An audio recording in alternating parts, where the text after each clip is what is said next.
बात है आप सभी का। जब आप HLO ऐप, ट्रेनिंग ऐप की बात नहीं कर रहा हूँ, जो फाइनल ऐप जिस पर आपको मकान गणना करना है, इस तरह से उसका इंटरफेस आ जाएगा। यहाँ पर अगर आप देखेंगे तो आपका ब्लॉक दिखेगा आपको, ठीक है। और यहाँ पर आपकी डिटेल दिखती है, यानी आपका स्टेट, आपका डिस्ट्रिक्ट, ठीक है। यहाँ पर देखिए आपका वार्ड कोड है और यहाँ पर हाउस लिस्टिंग ब्लॉक, ठीक है, ब्लॉक का नाम है। और यहाँ पर देखिए as per layout map expected number of buildings, मतलब कितने भवन हैं आपके जो ब्लॉक में आपको ब्लॉक मिला है लगभग अंदाजे से। तो मान लेते हैं आपने फील्ड विजिट किया और आपको मिल गया यहाँ पर 120 जो है भवन मिल गए।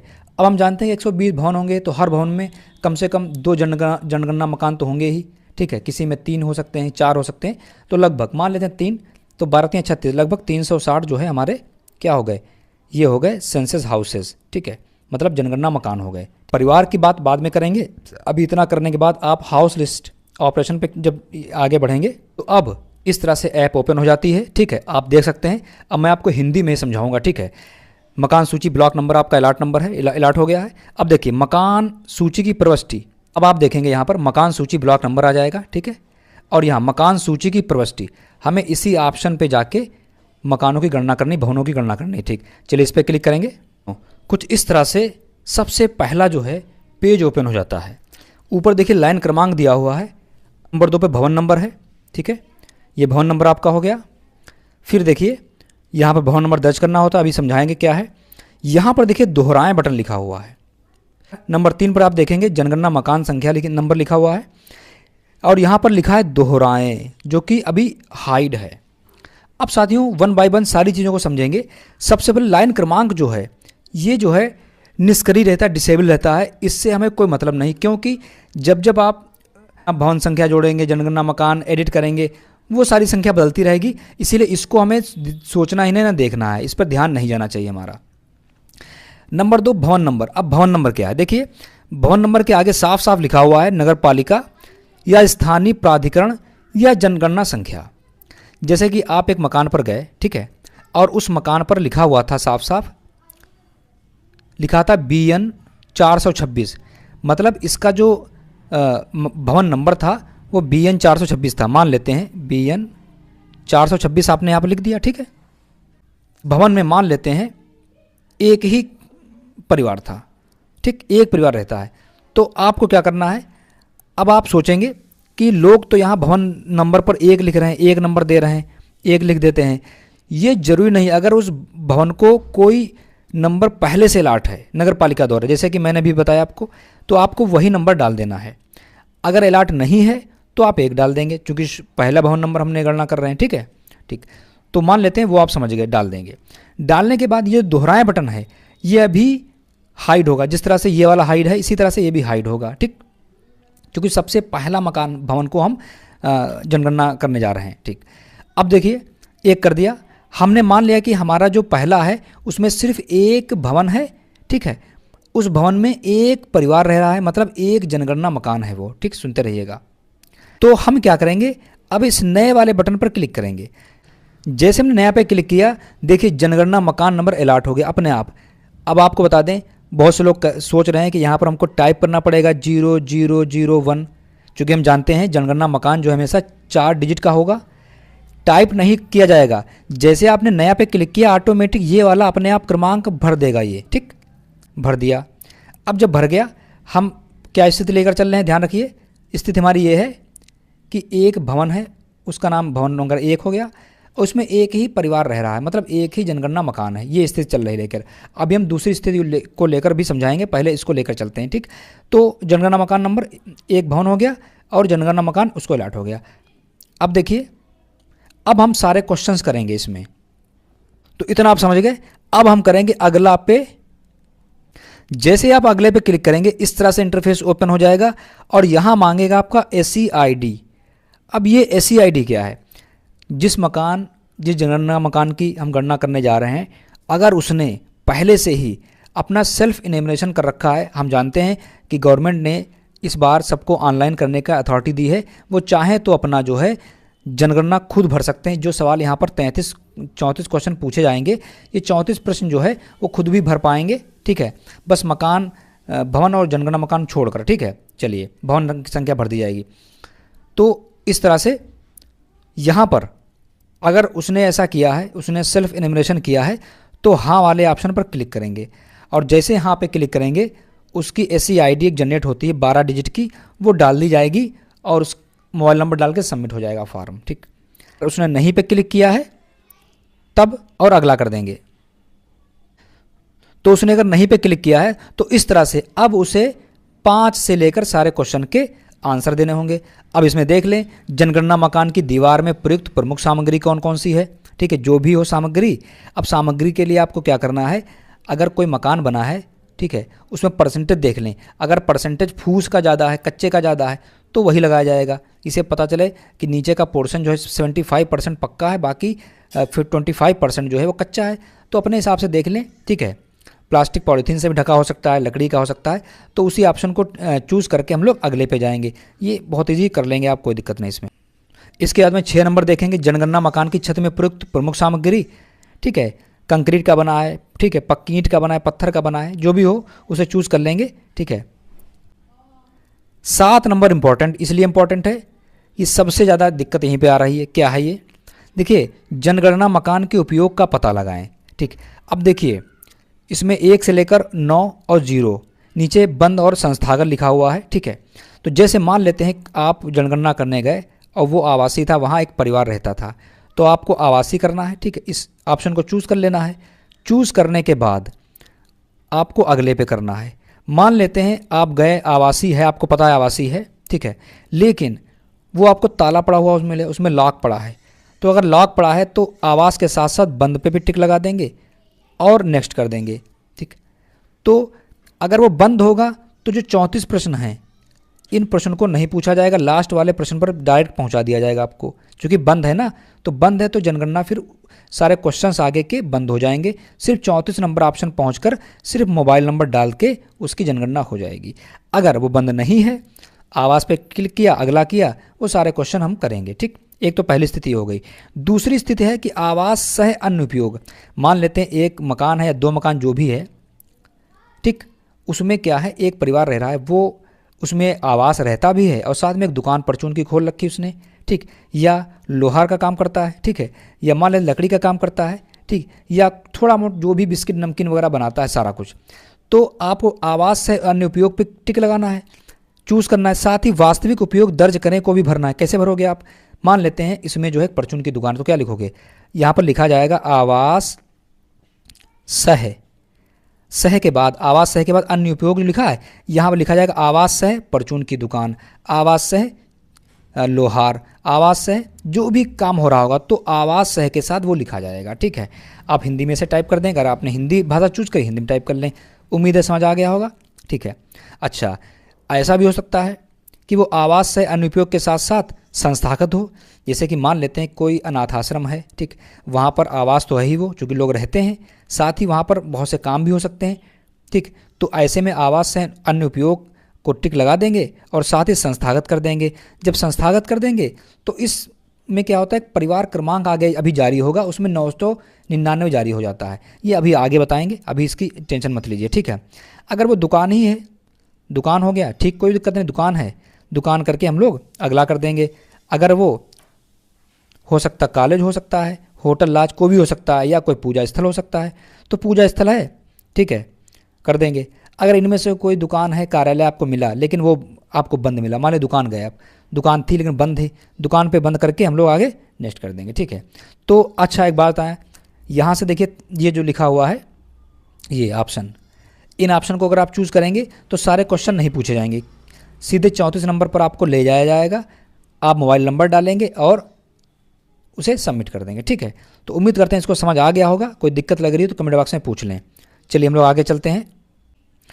अब उसके बाद देखिए जनगणना मकान की स्थिति क्या अच्छी है, ठीक है, जो भी है उसे करके अगले कर देंगे हम लोग।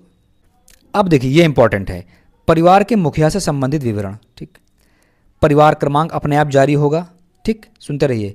अब ये क्या है, अगर कोई आवासीय था, परिवार क्रमांक जारी हो जाएगा। ठीक, अगर आवास है, बंद था, परिवार क्रमांक जारी नहीं होगा। अगर आवास सह अन्य उपयोग मतलब आवास था, ठीक, और वहाँ पर कोई उपयोग भी हो रहा है, तब भी परिवार क्रमांक जारी होगा। लेकिन अगर आवास के साथ साथ वहाँ कोई काम हो रहा था, साथ ही संस्थागत था, यानी जेल है, अनाथ आश्रम है, सुधार गृह है, ऐसे में यहाँ पर जो है वो परिवार क्रमांक 999 जारी होगा। ठीक, ये अपने आप जारी हो जाएगा, इसकी टेंशन मत लीजिए। बस आप रहने का जो स्थान है वो क्या, जो भी सही लगाएंगे उसके हिसाब से जारी हो जाएगा। ठीक है। अच्छा, अब देखिए इस परिवार में सामान्यतः रहने वाले व्यक्तियों की कुल संख्या, ये तो आप गिन के लिख ही लेंगे, गिनकर यहाँ 10-15 जो भी हो वो लिख देंगे। परिवार के मुखिया का नाम। अब देखिए परिवार के मुखिया से संबंधित क्या है, परिवार का मुखिया कोई हो सकता है, उनके दादा हो सकते हैं, उनकी दादी या उनकी मम्मी पापा, मतलब उस परिवार को जिस नाम से चलाया जाता है, मतलब जिस नाम का प्रभुत्व ज़्यादा है। जैसे ज़्यादातर घरों में पिताजी ही का प्रभुत्व होता है, पिताजी के नाम से ही सारे काम चलते हैं, तो पिताजी का नाम डाल देंगे। अगर पिताजी नहीं हैं, एक्सपायर हो गए किसी के, तो मम्मी का नाम डाल देंगे। अगर मम्मी भी नहीं है तो हो सकता है दादा उस घर को चलाते हों। अगर दादा भी नहीं, दादी भी नहीं, मम्मी पापा भी नहीं, तो बड़ा भाई भी हो सकता है। ठीक है, तो आप परिवार से संबंधित, ये मतलब परिवार का मतलब ये नहीं कि दादा दादी नाना नानी में से, या परिवार के मुखिया से संबंधित वो मायके का भी हो सकता है, अगर उस परिवार को वो चला रहा जो भी है। ठीक, तो नाम दर्ज कर दिया, समझ गया आप, अगला कर देंगे। अब देखिए परिवार के मुखिया की जानकारी देना ध्यान रखिए। परिवार के मुखिया पुरुष स्त्री जो भी हैं उससे टिक लगा देंगे। ठीक है, अब देखिए वो किस कास्ट के हैं। देखिए यदि अनुसूचित जाति, अनुसूचित जनजाति या अन्य। अब एक बात आपको बता दें, मुस्लिम वर्ग में कभी भी अनुसूचित जाति जनजाति नहीं होते। मुस्लिम वर्ग में सिर्फ या तो वो ओबीसी होगा या वो जनरल में आएगा। ठीक है, ये चीज़ मतलब जनरल में पठान सैयद ये हो जाते हैं, बाकी अंसारी है और अदर कास्ट ओबीसी में आती हैं। ठीक है, बाकी हिंदू धर्म में एससी भी होते हैं, एसटी भी होते हैं, तो इसको ध्यान रखना है। ठीक, यहाँ से सूची भी देख पाएंगे। ठीक है, या कोई अन्य है तो उस पर टिक लगा देंगे। ठीक, अगले पे चले जाएंगे। साथियों अब देखिए यहाँ पर इस मकान के स्वामित्व की स्थिति, मतलब भवन का मालिकाना हक कैसे है, अपना है जो भी है, किराए का, परंतु अन्य अपना मकान। अब समझें यहाँ पर दूसरे ऑप्शन को, किराए का है, जहाँ पर आप जनगणना करने आए किराए का है, लेकिन दूसरी जगह अपना मकान है, तो इस ऑप्शन को चूज़ करेंगे। किराए का एवं अपना कोई मकान नहीं, मतलब आप किराए से रहते हैं और आपके पास दूसरा कोई मकान नहीं है, तो ये ऑप्शन।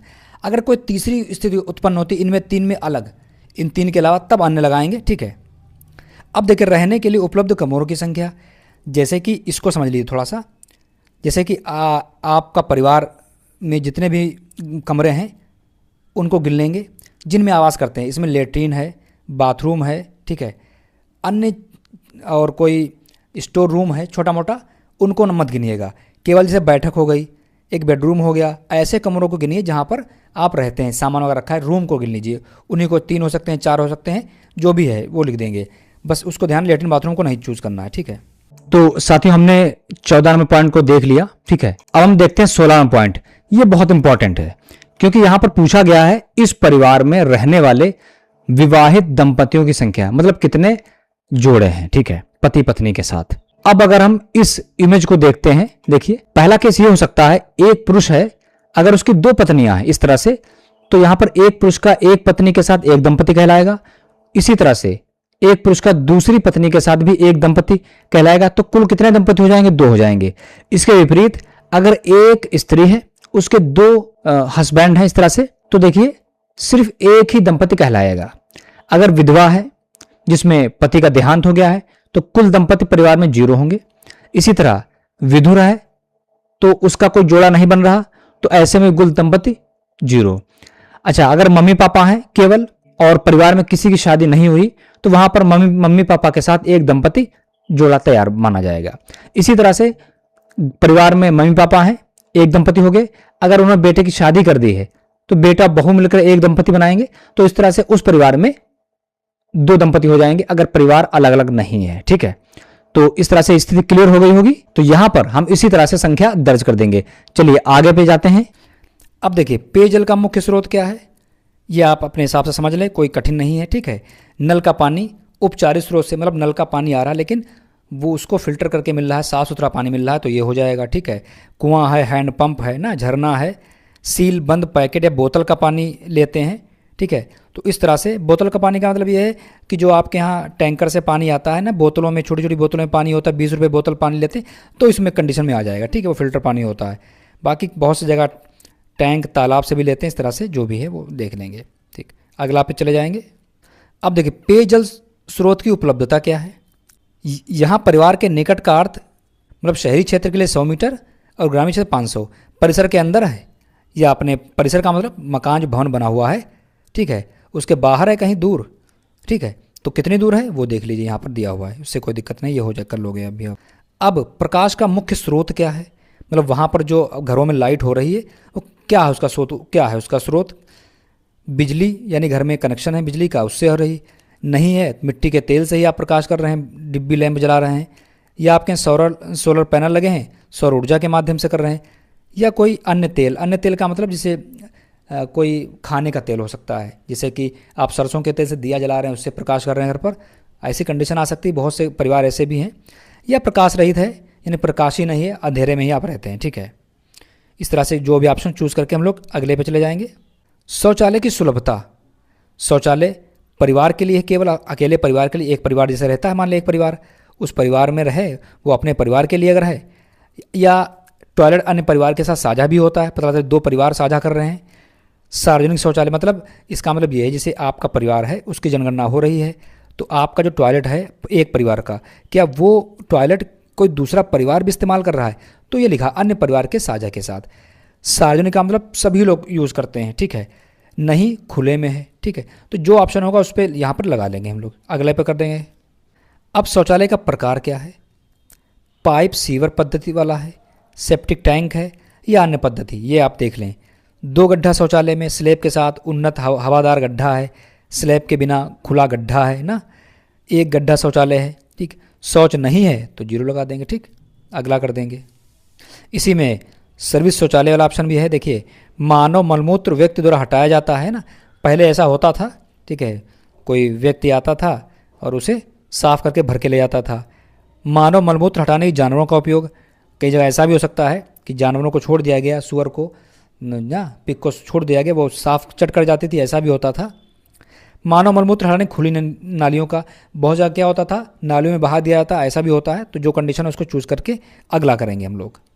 अब देखिए, गंदे पानी की निकासी किससे जुड़ी हुई है। जो गंदा पानी घर का आ रहा आपका वेस्ट वाटर, वो वेस्ट वाटर का मतलब लेट्रिन का पानी से नहीं है, यानी किचन का पानी है, धुलाई का पानी, उसके बात की आ रही है। ढकी नाली से हो रहा है, खुली नाली से है, या किसी भी नाली से नहीं, ठीक है। पता चले आपने घर में गड्ढा खोद लिया, उसी में गंदा पानी करते हैं, सूख जाता है, जो भी है, तो ढकी नाली से हो रहा है, तो जो भी ऑप्शन है चूज़ कर लेंगे, जो आपका वेस्ट वाटर घर का पानी जा रहा है कहाँ जा रहा है, ठीक है। इसको देखेंगे, परिसर के अंदर स्नान सुविधा, आपके घर में बाथरूम है तो स्नान गृह लगा देंगे। छत के बिना आता एक नहाने का स्थान बना लिया, छत नहीं है, ठीक, हाँ पे नहीं है, नहाने का स्थान ही नहीं है तो नहीं लगा लेंगे। अब देखिए यहाँ पर रसोई घर और LPG PNG gas connection, LPG है या घरों में कनेक्शन नहीं पाइप से आता है, वो पीएनजी कनेक्शन हो जाता है। रसोई घर में खाना बनाते हैं, अगर आपके घर में किचन है तो अगर उसमें एलपीजी कनेक्शन है तो ये अलर्ट लगा लेंगे। अगर आपके घर में रसोई है किचन है लेकिन कनेक्शन नहीं है तो ये लगा लेंगे। है घर के भीतर खाना पकाते हैं परंतु रसोई घर में नहीं है, जो भी ऑप्शन चूज़ कर लेंगे। खुले में खाना बनाते हैं, बहुत से यहाँ किचन नहीं है, ठीक है, बाहर मैदान में खाना बना रहे हैं, जैसा भी हो उसे चूज़ कर लेंगे, ठीक। खाना पकाते ही नहीं, बाहर से खाते हैं तो ये लगा लेंगे। खाना पकाने के लिए उपयुक्त ईंधन क्या है जलाऊ लकड़ी है, पता चले जंगल से लकड़ी बीन लाए। फसल का अवशेष, पता चले फसल की जो धान की भूसी है ना, और इस तरह से जो उसका रेजिड्यू बचता है ना, वो सारा कुछ जलाने के लिए करते हैं, ठीक है। गोबर यूज़ करते हैं, पक्का कोयला, कच्चा कोयला, मिट्टी का तेल भी हो सकता है, या एलपीजी, बहुत से केसेस में एलपीजी होगा, ठीक है। या इंडक्शन से बनाते हैं, बिजली से बनाते हैं, इंडक्शन वगैरह यूज़ करते हैं, या बिजली से हीटर वगैरह यूज़ करते हैं। सौर ऊर्जा से बनाते हैं, सोलर पैनल लगा हुआ है उससे सोलर कुकर वगैरह है, या गोबर बायोगैस से बनाते हैं, या अन्य कोई इनमें से, उसे चूज़ करें, अगला पे जाएंगे। अब देखिए ये ध्यान देना है, रेडियो ट्रांजिस्टर।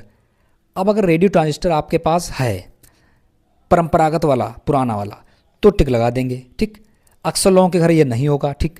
अगर रेडियो ट्रांजिस्टर मोबाइल में तो होता ही है सबके पास तो मोबाइल लगा देंगे, ठीक। अगर परंपरा रेडियो सेट भी नहीं है, मोबाइल भी नहीं है, लेकिन कोई अन्य उपकरण है जैसे कि VCR हो सकता है, या कोई दूसरी डिवाइसेस भी आती हैं जिसमें से अब रेडियो ट्रांजिस्टर की सुविधा होती है तो वो लगा देंगे। अगर ये कुछ है ही नहीं तो फिर नहीं लगा देंगे, ठीक है। अब देखिए टेलीविज़न अगर आपके पास है हाँ तो ठीक, नहीं तो नहीं लगा देंगे। अब है अगर, तो देखिए उसमें क्या दूरदर्शन मुफ्त डिश आ रही है, इस पर टिक लगा देंगे। अन्य डीटीएच का जैसे मतलब आप टाटा स्काई ले रखा है, एयरटेल का ले रखा है, जियो किसी कंपनी का ले रखा है, उसको लगा देंगे। केबल, पहले केबल कनेक्शन चलता था ना, तार वाली कनेक्शन, अगर वो है तो वो, अगर इनमें से कुछ नहीं है, कोई दूसरा कनेक्शन हमने रखा है किसी दूसरे तरीके का, तो वो लगा देंगे। ठीक है, अगला पे जाएंगे। इंटरनेट सुविधा, अगर आपके घर इंटरनेट सुविधा है, मोबाइल में स्मार्टफोन में ज़्यादातर लोगों के यहाँ होगी, तो ये लगाएंगे। किसी के मोबाइल स्मार्टफोन है नहीं, लैपटॉप में ही है तो लैपटॉप लगा देंगे। किसी अन्य उपकरण में है या इंटरनेट सुविधा है ही नहीं घर पर, तो नहीं लगा देंगे। ठीक है, फिर 29 नंबर में लैपटॉप कंप्यूटर आपके पास है तो ठीक, नहीं है तो नहीं लगा देंगे। अगले पे जाएंगे। अब देखिए यहाँ पर टेलीफोन और मोबाइल स्मार्टफोन, इसका मतलब क्या है, पहले याद करो इस तरह से फ़ोन हुआ करते थे। ठीक है, कीपैड वाले बड़े फ़ोन, लैंडलाइन वाले, तो उसकी बात की जा रही है तो ठीक। अगर केवल मोबाइल है, स्मार्टफोन है, तो ये लगा देंगे। अगर केवल साधारण मोबाइल है, ये लगा देंगे। दोनों इस पर लगा देंगे, नहीं है ही नहीं तो इस पर लगा देंगे, जो भी है। साइकिल, स्कूटर, मोपेड में साइकिल है, साइकिल लगा देंगे। स्कूटर है तो स्कूटर है, जो भी है। ठीक है, दोनों है, दोनों लगा देंगे। अगर ठीक, फिर देख कार जीप में आ गया 32 नंबर में, कार जीप वैन है तो ठीक। अब एक बात बताइए, जैसे कि मान लीजिए कोई आदमी है जिसके पास कार जीप, उसके नाम है, तो उसका तो लिखा जाएगा परिवार में। अगर पता चले आप कोई दूसरी चला रहे हैं, आपके पास है नहीं, तो आप अपने साथ मत जोड़िए, क्योंकि वो अगर एक मान ले मालिक ने नौकर को कार दे रखी, नौकर चलाता है और नौकर के घर की जनगणना हो रही, तो नौकर अपने में शामिल ना करे। क्यों ना शामिल करे? क्योंकि अगर अपने में वो शामिल कर लेगा तो जो कार मालिक की जब जनगणना होगी तो कार मालिक अपने में तो उसको गिनाएगा कि मेरे नाम है, तो एक कार दो जगह इनरोल हो जाएगी। तो जिसके नाम कार है उसी परिवार में जुड़नी चाहिए। ठीक है, अगला कर देंगे। परिवार द्वारा उपयोग किए जाने मुख्य अनाज। मुख्य अनाज का मतलब क्या होता है? उत्तर प्रदेश में, उत्तर भारत में हम लोग ज़्यादा चावल गेहूँ ज़्यादा यूज़ करते हैं, तो इनमें ज़्यादा जो यूज़ करते हो, अगर आप ज़्यादा चावल खाते हैं तो चावल लगा दीजिए, अगर ज़्यादा गेहूँ तो ज़्यादा गेहूँ। बहुत से क्षेत्र में ज्वार को ज़्यादा यूज़ किया जाता है। ठीक है, तो ज़्यादा जो यूज़ किया जा रहा हो, पता चले 75% आप गेहूँ यूज़ करते हैं, 25% चावल यूज़ करते हैं, तो आप गेहूँ लगाइएगा जो ज़्यादा परसेंटेज में यूज़ करते हैं। ठीक, अगला पे जाएंगे। अब देखिए सब भर लेंगे, मोबाइल नंबर डाल देना आपको। क्या? मोबाइल नंबर आपको डाल देना है। ठीक है, यहाँ से उसे सबमिट कर देंगे। मोबाइल नंबर नहीं है तो 00 आपको बताया गया हो, आपको टाइप करके डाल देना है, वो ले लेगा। ठीक है, तो भी आपने फॉर्म फिल किया, उसकी समरी आएगी आपके पास। देखिए आपने जो भरा था उसको एक बार देख लें। ठीक, नंबर 3, नंबर 5 सारे क्वेश्चन को देखते चले जाएंगे हम लोग। ठीक है, फिर यहाँ पर देखिए लैपटॉप नहीं है। ठीक है, इस तरह से सारे क्वेश्चन आ गए। 34 नंबर मोबाइल फिल कर दिया। जब ये डेटा सही से देख लेंगे, ठीक है, अब हम लोग करेंगे यहाँ पर, चाहे तो रद्द कर सकते हैं, इसे रिजेक्ट भी कर सकते हैं। देखिए पुष्टि करें, पुष्टि करें पे क्लिक करेंगे हम लोग। तो देखिए इस तरह से डेटा सफलतापूर्वक जोड़ा गया, ये आ जाएगा। ठीक, जोड़ा गया। फिर से हमें अब जनगणना करनी है। ठीक, अगले मकान के लिए। ठीक है, चलिए अभी हम बताएंगे आगे। अब आगे और कौन कौन से फीचर हैं। ठीक है, चलिए हम लोग जैसे बैक चले जाएंगे। जब बैक चले जाएंगे कुछ इस तरह से इंटरफेस देखेगा। अब देखिए हमको डेटा सिंक कैसे करना है। जैसे कि मान लिया हमने 5 भवनों की जनगणना कर ली। सिंक करें, सिंक करें क्लिक करेंगे हम लोग। अब देखिए यहाँ से पुष्टि करेंगे और यहाँ पर अपना जो है इस तरह से साइन कर देना है। ठीक, साइन करने के बाद सेव करें और सिंक करेंगे। ठीक है, देखिए क्या लिखा है, डेटा सफलतापूर्वक समक्रमित हो गया है, मतलब सिंक कर दिया गया है। ठीक है, ठीक है पे क्लिक कर देंगे। अब साथ देखिए सारांश भी हम देख सकते हैं, यानी जो भी हमने किया है वो सारा डेटा एक साथ दिख जाएगा हमको। किस तरह? देखिए यहाँ पर सारांश में क्या दिख रहा है आपको? कुल जनगणना मकान 2 किए गए। ठीक है, कुल सामान्य परिवार 2 हैं, पूर्ण 0 हैं, अपूर्ण 1 है, हटाए गए 1, जो भी काम करते जाएंगे। साथ ही नीचे हर देखिए एक भवन नंबर किया गया। ठीक, जनगणना मकान नंबर दिख रहा है आपको, सिंक कर दिया गया। दूसरा दिखेगा, तो जो सिंक कर दिया गया वो सिंक दिखेगा, जो नहीं किया गया वो दिखेगा सिंक नहीं है। ठीक है, इस तरह से आप ये स्थिति भी देख पाएंगे। अब देखिए जब सारा कार्य हो जाएगा, कंप्लीट हो जाएगा, तो पूर्ण के रूप में चिन्हित करने वाला ऑप्शन जो है इस पर क्लिक करेंगे। यहाँ देखिए क्या इस HLB का कार्य पूर्ण हो गया है, इसको देखें। मैं इस HLB में मकान सूचीकरण कार्य पूर्ण होने की पुष्टि करता हूँ तथा प्रमाणित करता हूँ कि इस HLB में न तो कोई संरचना और ना ही कोई परिवार गणना के लिए शेष है। इस पर टिक लगा के यहाँ साइन करेंगे हम लोग और सबमिट कर देंगे। ठीक है, जब सबमिट कर देंगे सबमिट हो जाएगा। अगर कोई इनकम्प्लीट है तो देखिए एरर आपके पास ऐसी आएगी, नजरी नक्शे के अनुसार आपने सभी जनगणना मकान पूर्ण नहीं किए हैं, कृपया आगे बढ़ने से पहले उन्हें पूर्ण करें। ठीक लगा के सबमिट कर देंगे। ठीक है।